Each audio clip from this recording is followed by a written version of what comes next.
a lot of losses. I mean, I have no idea, but all I will say is that it really sucks that it comes on to the fans to do free marketing for these industries. Right? Like this is like serious labor that fans have to do to get a show that's on. And it's because they want representation, and it just sucks that like we have to be the ones to do that. Like, if you're gonna renew a show, then renew it knowing you have the funds, or like let the showrunners know, hey, this isn't working, so we can wrap it up in a timely manner. I think that's bullshit. And like you said, Tanya, we've had to fight for the show since season 1, and that's when the fandom was so much smaller, and it's grown exponentially throughout the years. But also, yeah, I mean, coming off of hearing, we have a season 4, you think you're guaranteed, you're good to go, and then they're not filming, and then all this comes up. And then, yeah, now as a fandom, you have to come again and keep fighting for your show when it really should already be filming and then be going to air. It's obviously really frustrating, but the fandom obviously is amazing and rallies behind the show, of course, as hard as they can for as long as they can. Yeah. But it is definitely, I'm sure, very, very tiring for everyone. And it breaks my heart because I love Earpers. They are such kind and wonderful people. And I love the people behind this show, too. Like, everyone I've talked to who's worked on this show, Emily and Mel and Tim, like, they're just such good, kind people who deserve to, like, be working and making good art. And I just want them, because they care so much about the fans, they care so much about doing good storytelling, and I just want it to work, and because there's a lot of assholes out there who make shows that get a lot of seasons, and come on, the good guys, the heroes are gonna win. We're not supposed to cry, right? Okay. Really quick, one more slide here. I think is what do we love? What would we change about this show? And I think we've covered a lot of this, but I want to get to Paige's point that she added here. But we'll kind of go through us quickly. I like the concept of created kinship or found family, like we talked about, and I would like to have Dolls have a better ending to his story and more justice for Dolls, basically, is what I would say, in addition to these other points people are going to make. I would like them to slow down in their mythology a little bit, as much as, like, I had to rewatch a lot of the season 3 finale just to figure out what was happening, because so much came at you so fast, and they resolved the Revenants all at once, and then there's a Garden of Eden, and then it's like, no, guys, you can slow down. You don't have to do it all at once. And this was like, we talked about Lost Girl. I loved Lost Girl, but there were some times where I was like, did they miss a page in the script? Because suddenly all these motivations of this whole character arc just stopped, and So, and it's just a lot of the same team behind it, so I do want them to just slow down and focus just a little bit more, like tie up the plot threads you have already before you add in the Garden of Eden, Yeah, I mean, also too, some of it is I wonder, like, how much, when you don't know for sure when you're gonna get renewed, how long-term you're planning, because, like, when you're doing something like a show, like, the difference, for any of you Battlestar Galactica fans, you know what I'm talking about. And I don't know if you caught this, but in an interview, Ron totally just admitted, he's like, yeah, no, we never had a plan. We were always making it up. That's why we couldn't wrap up the show in a half season. And like, I don't want that to happen to this, so I also hope that it's not just like, again, I like Supernatural. Supernatural jumped the shark a while back. Like, it's just like, oh wait, we've gone to heaven and we've done all this revolution in hell. So like, is there more stuff? God has a sister. Yeah. Also, like, And Lucifer has a really cute son. yeah, there's just these are reasonable characters to be in a show at this level.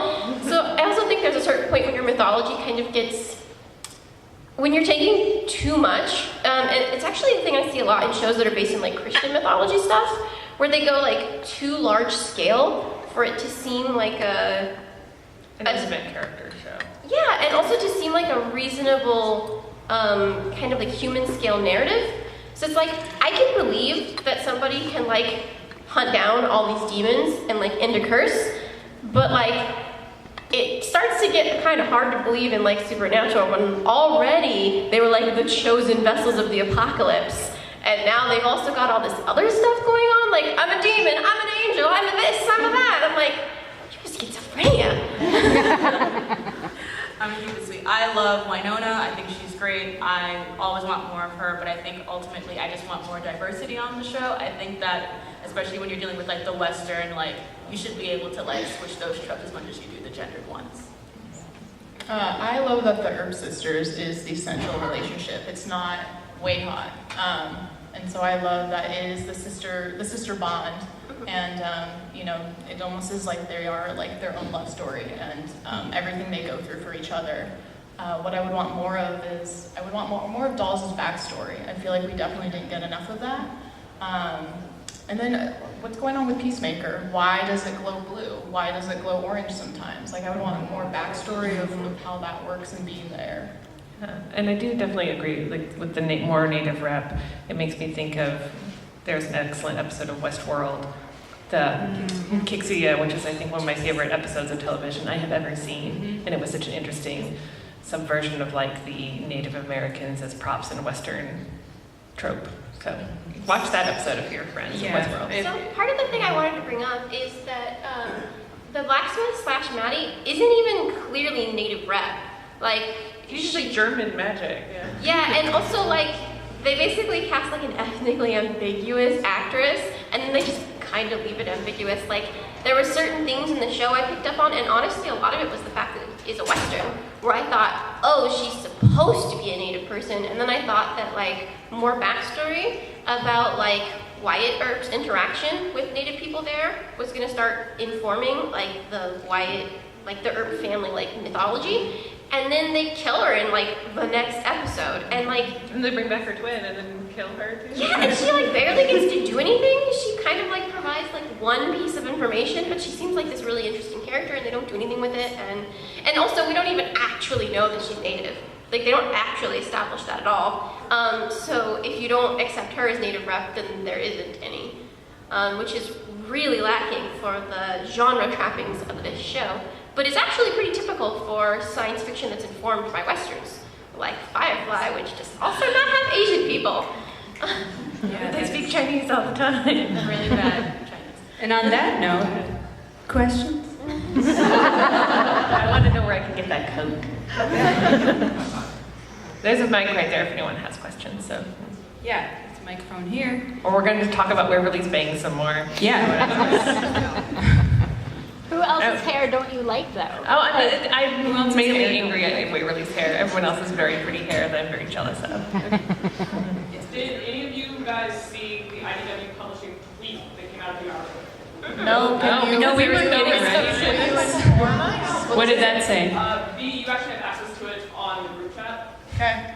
It was something to the effect of, we have our own opinions, and that we're going to keep fighting for Winona, but it was for publishing, not entertainment. Which publishing's separate. I don't know if anyone knows that, but publishing and entertainment for IDW are separate. So entertainment is the one that is in charge of this. Publishing has nothing to do with it, and they cannot really intervene with it. And this IDW says IDW has its own message. We can speak for ourselves. Thank you very much. And we thank you all, thank you, Herbers, for your support. The billboards are amazing. You and your encouragement. We stand with you and are doing our part to fight for Winona. Stay tuned. This is sort of throwing the, interview in the Hollywood Reporter came out today, and it was with a dude who is like, works on a fund who like owns 9% of IDW Entertainment. And he was, came out a few weeks ago. no, it was new today, this new Yeah. Hollywood Reporter article. And he said some pretty douchey things.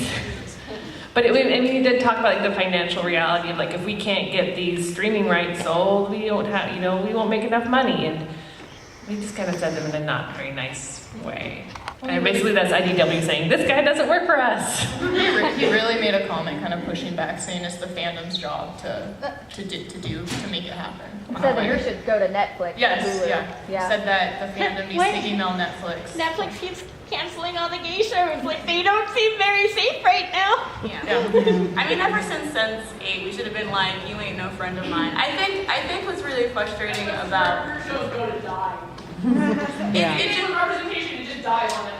It does, and it's just like one of the things that happened with like the Marvel cancellations. I mean, I wasn't really a big fan of a lot of how those shows ended up turning out, Justice for Elektra.